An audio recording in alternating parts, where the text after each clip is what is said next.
talk about now. And Josh Townsend, first of all. I mean, what did you do to the kid? I mean, he had such high hopes for his future. And then, obviously, we nick him off you. Well, not nick him off, because we played a fair whack for him as well, before he buggered off.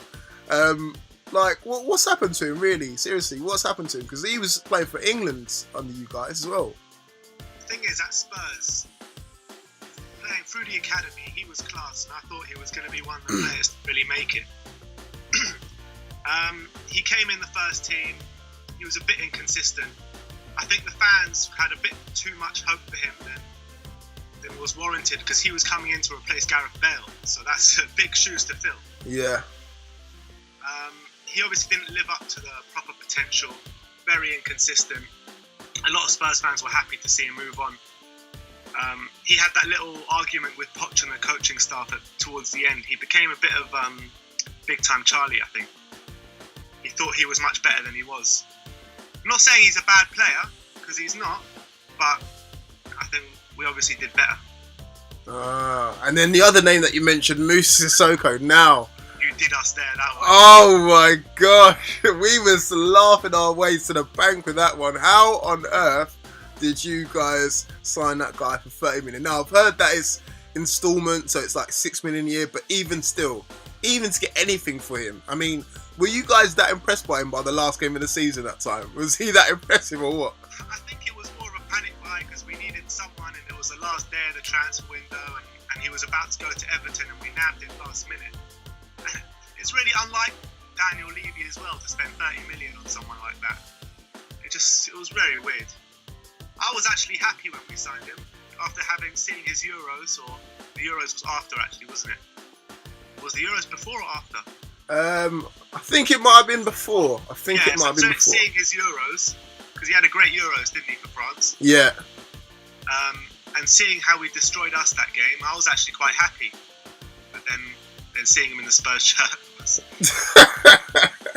Well, again, if you guys want to panic buy again, we've got a guy by the name of Emmanuel Riviere. He's shit hot. So again, if you want to pay 40 million for him, you're getting him at an absolute bargain. Now, I want to ask you about DeAndre Yedlin. What do you think of him? Oh, right. So, okay, DeAndre Yedlin. Now, I've been a bit to and fro with him, because obviously he's got the whole ex-Mackham thing going for him, but that aside, I think he's actually quite a good asset. Now, I thought he would have been one of the ones to be actually moved on. We've found it quite hard to move some of our players on during this pre-season, but I thought he would have been one of the ones. But looking at him now during pre-season, I think he'll be a valuable asset for us, because going forward, he's got so much pace to burn. Defensively, he's not that great, but again, I think he can learn a lot under Rafa in terms of positioning and all the rest of it. Now, the thing that, as I said, what he's got going for him is the fact that he can get back if he makes a mistake.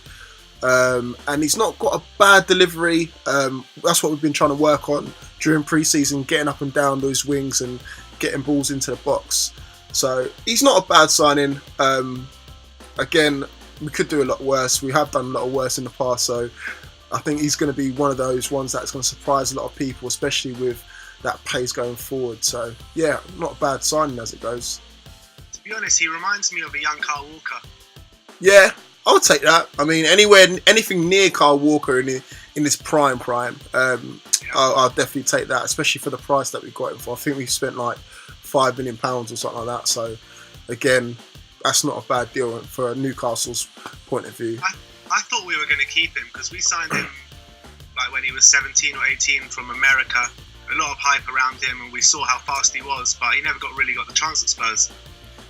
Well, yeah, he probably didn't want to hang around. He had the likes of Carl Walker in front of him, and then he obviously signed Trippier as well. So he had two really good fullbacks in front of him. So again, he needed to get some first team football, and he went to Sunderland, and obviously now he's at us. So from our point of view, I think it's the right move for us, because we haven't got anyone else better than him. We've sold a lot of right backs since then, like Jan Matt, who's obviously playing in that last game of the season, and Anita's been moved on. He's now at Leeds. So I think we can't really get any better than him, especially for the sort of transfer targets that we're going for as well, because we can't really afford to go out and spend 50 million on a Carl Walker. We need to spend 5 million on a Yedlin. So it kind of works out well for us.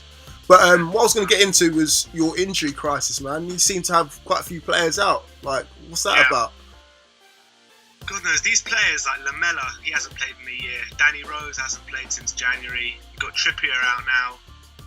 It's getting tough, but I think we can kind of handle it for the first few games of the season because these players are supposed to be back after a couple of weeks, so it shouldn't be too bad. But it looks like it could actually be that Sissoko is going to start right wing back against you lot. Woo, he's going to be in for a really tough, hostile reception. I mean, he definitely didn't leave on the best of terms. You know, he kept going on about Champions League football and he got it at you guys, but not that much of it from what I've seen. So I don't know if he played in the Champions League. Oh, did he not? I don't think so. So yeah, talk me through your predicted lineup then against us on Sunday. Who would you go with? I was talking about I was saying 3 at the back with Dyer, Vertonghen, and Toby Alderweireld. Yeah. Right wing back, I actually wouldn't play Sissoko. I'll play Carl Walker-Peters, who's a young right back we've got. Who's been looking pretty good in pre-season. But it'll probably be Sissoko, I imagine. Left back, it will probably be Ben Davis. It's kind of picks itself. Centre mids, I would put Dembele and Wanyama. And then obviously the top 3 I would have as Kane, Ali and Eriksen. Not bad. Okay. All right. In terms of our team, I think Rob Elliott will start in goal for us. He did quite well when he was in the Premier League 2 seasons ago. Yedlin right back, pretty much. I think Yedlin's out. Sorry, Yedlin's out for the first 2 weeks. I forgot. So we got Manquillo from Sunderland. He looks all right. New signing, right? Yeah, new signing. He again played for Sunderland, and we nabbed him from there. Turning to your feeder club. What's going on? I wouldn't go that far, man. We don't want all of their players. He was only on loan there anyway. He's from Atletico Madrid originally, but he was on loan there last season. We signed a new centre-half called Florian Lejeune, who looks pretty good. So I think people keep saying that he reminds them of Colaccini back in the day. So I don't know if that's a good thing or a bad thing, depending on what era. Lejeune, and then probably Lascelles alongside him, who's our captain. And then Dummett. Oh God, Paul Dummett. You guys are going to have a hell of a time. If you got any pacey players, then Dummett's the guy to pick off, trust me. Shame we don't have Heung-Min Son. He's a bit injured at the moment, but he'll be back soon. Well, there you go then. That might be a relief for Paul Dummett. He might actually have a decent game. And then midfield, Richie one side, Atsu on the other side, and then Shelby and probably Hayden in the centre of the park. Shelby, as you know, yeah, that magic man. He's basically our Eriksen, if you like. Obviously not as good, but makes everything tick. Yeah, it makes everything tick. Everything goes through him. Loves a long ball, loves a Hollywood pass. So expect to see loads of that. And then up top, we'll probably have Perez, who loves a goal against you lot. And then and then probably Dwight Gale if he's not injured. If not, Mitrovic if he can stay on the pitch for long enough.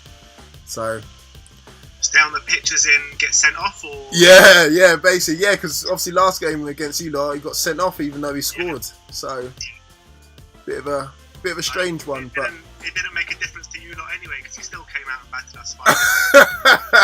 I know, we only needed 10 men. I don't think it'll be the same again anyway. Unbelievable. Oh no, mate. I'm still. It's like your last game in the Premier League was us at home, and your first game in the Premier League, we owe you one. Well, I don't want it to be 5-1. If you're going to win, please don't make it 5-1 because that'll send us into depression and it'll be a long old season for us. But yeah. So, I'm going to press you for a prediction of the game. What's your prediction? It's a tough one. I'm going to go 2-0 Spurs.